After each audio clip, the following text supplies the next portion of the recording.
정부나 임기를 마치면 물러납니다. 그때쯤 되면 레임덕이 옵니다. 그러나 미국의 오바마 대통령 보기 드물게 8년 임기를 마쳤지만 국민들에게 마음을 얻고 있습니다. 오늘 퇴임 회견했거든요. 자, 그 장면 처음 보면서 시작해 보겠습니다. 자, 정치적 고향인 시카고로 갔던 거죠? 네, 오늘 지금 에어포스 원에 그 미셸 오바마 여사하고 타는 모습인데요. 네. 그러니까 오늘 시카고에서 고별 연설을 했다고 합니다. 그러니까 현지 시간은 10일이고요. 시카고의 대형 컨벤션 센터 맥코미 플레이스에서 고별 연설을 했는데 잘 아시다시피 시카고는 오바마 대통령의 정치적인 고향입니다. 시카고에서 정치를 시작했고, 그리고 사실 오바마 대통령이 처음 당선됐을 때 비서실장을 했던 람 이메뉴얼을 비롯해서 시카고 네. 사단이라는 사람들이 또 중요한 직책을 많이 차지하지 않았습니까? 네. 오바마 대통령이 가장 좋아하는 건 농구. 역시 가장 좋아하는 팀은 시카고 불스라고 알려져 있고요. 네. 그 정도로 본인의 정치적 고향이 시카고이기 때문에 거기 돌아가서 본인의 원래 정말 처음부터 본인을 지지했던 지지자들 네. 앞에서 마지막 고별 연설을 했던 겁니다. 이제 8년 임기를 마쳤고 이제 열흘 딱 남았거든요. 자, 오늘 마지막 고별 연설 중에 이런 대목이 눈에 뜨네요. 내가 좋은 대통령이 될 수 있던 것은 바로 여러분 때문입니다. 감사를 표시했습니다. It's good to be home.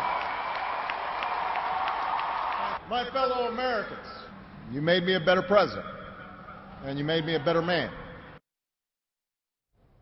자, 또 하나 더 계속 들어보겠습니다. 그런데 나랑 그렇게 갈등을 빚고 싸웠던 도널드 트럼프 다음 당선인 열흘 뒤면 취임하는데 그를 위해서도 열심히 돕겠다고 약속했습니다. 그것도 소개합니다.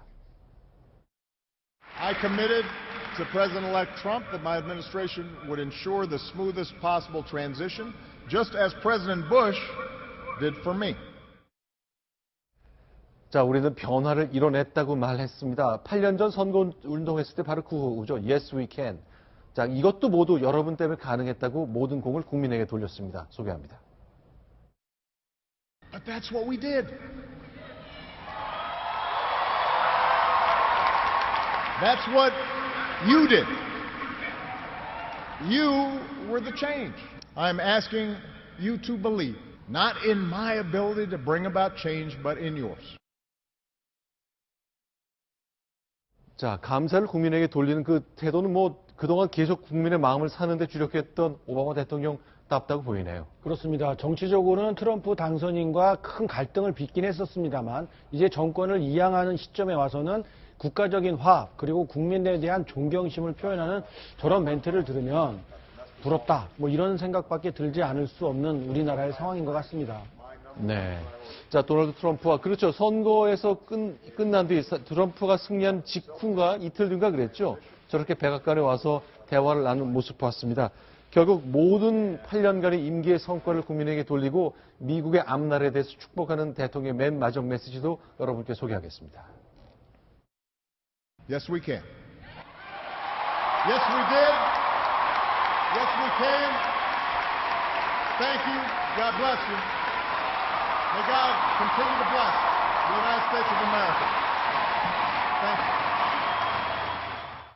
네. 네, 지금 오바마 대통령을 성공한 대통령으로 평가할 수도 있겠죠. 그랬다면은 이번 대선에서 트럼프가 안 되고 민주당이 재집권했을 텐데 어떻게 반대로 볼 수도 있습니다. 제가 반대로 보는 의견을 좀 말씀드릴게요. 저분이 오바마 케어를 해서 이제 어려운 사람들은 많이 도와줬는데 안보 문제로 들어오면은 가장 큰 미스는 크림 반도를 러시아가 가도록 허용한 겁니다. 거기에 대해서는 미국의 보수 진영, 안보 진영에서는 굉장한 불만이 있고요. 전략적 인내라는 이유로 러시아가 우크라이나로부터 크림반도를 가져가는데 아무것도 못했다는 비판이 매우 많아서 정권이 넘어가게 된 이유도 있고 또 하나는 어떻게 보면 아직 35살이죠, 김정은이가. 애송이라고 할 수 있는데 그 애송이가 5년 동안 집권하면서 핵실험을 2번 하도록 미국이 허용했다는 문제 때문에 그런 것들이 트럼프의 당선을 가져온 겁니다. 지금 우리는 우리 정부가 한 거에 대해서는 항상 정권이 끝날 때는 많은 잘못이 있었다. 그다음에 미국이나 다른 나라 정부가 끝나면 굉장히 멋있다라고 하는 제 입장이 약간 사대주의 아닌가 이런 생각을 하는데 오바마를 성공으로 평가할 수 있습니다. 그러나 이 다른 면에서 보게 되면 안보 면에서는 상당한 실패도 있었다는 지적을 저는 좀 드리고 싶습니다. 오바마 연설에 대해서 한번 말씀드리고 싶은데 흔히 영혼을 움직이는 연설이라고 하지 않습니까? 그래서 미국 역사상 링컨 그리고 프랭클 루즈벨트에 이어서 세 번째 연설가로 이제 꼽히는데 이 오바마 대통령 연설하는데 항상 2명의 보이지 않는 핵심 참모가 있었습니다. 이를테면 그 데이비드 엑셀로드라는 심리학자가 있었는데요. 항상 미국 국민들, 그 다음에 상황상, 중요한 상황마다 그 심리적인 요인을 분석해서 주면요. 존 페브로라는 아주 젊은 친구가 극작가 글을 씁니다. 네. 그러면 그걸 가지고 오바마 대통령은 화려한 연출을 하거든요. 네. 그래서 미국 국민들의 심금을 울리고 용기를 주고 희망을 북돋아 줬는데 우리나라 대통령도 네. 앞으로 좀 저런 영혼을 울리는 네. 연설을 가가 나왔으면 좋겠다는 좀 생각이 듭니다. 실제로 미국 대통령이 대통령의 연설문 쓰는 사람들은 그렇게 나이 많은 50대, 60대가 아니라 30대가 많았다는 점 굉장히 눈길을 끄는 건데요. 자, 젊은 감각으로 글을 쓰는 것도 있지만 일단 기본적으로는 대통령 본인이 자신의 그 대통령만이 할 수 있는 그 고민을 담은 메시지를 주위에 나눠서 그것이 이제 연설문이 되어야 될 것 같은데. 근데 우리나라 대통령 연설문은 이제 최순실 같은 분이 많이 네. 손질을 하기 때문에 네. 이게 문제가 발생하는 거죠. 알겠습니다. 그 말씀에 참 드릴 말씀이 없을 정도로 사실관계가 굳어져 가기 때문에 제가 2달 전만 같아서 절대 그럴 리가 없다고 말씀드렸겠습니다만 지금은 좀 상황이 달라졌네요. 자, 다음 소식 계속 보겠습니다. 6번째 소식입니다.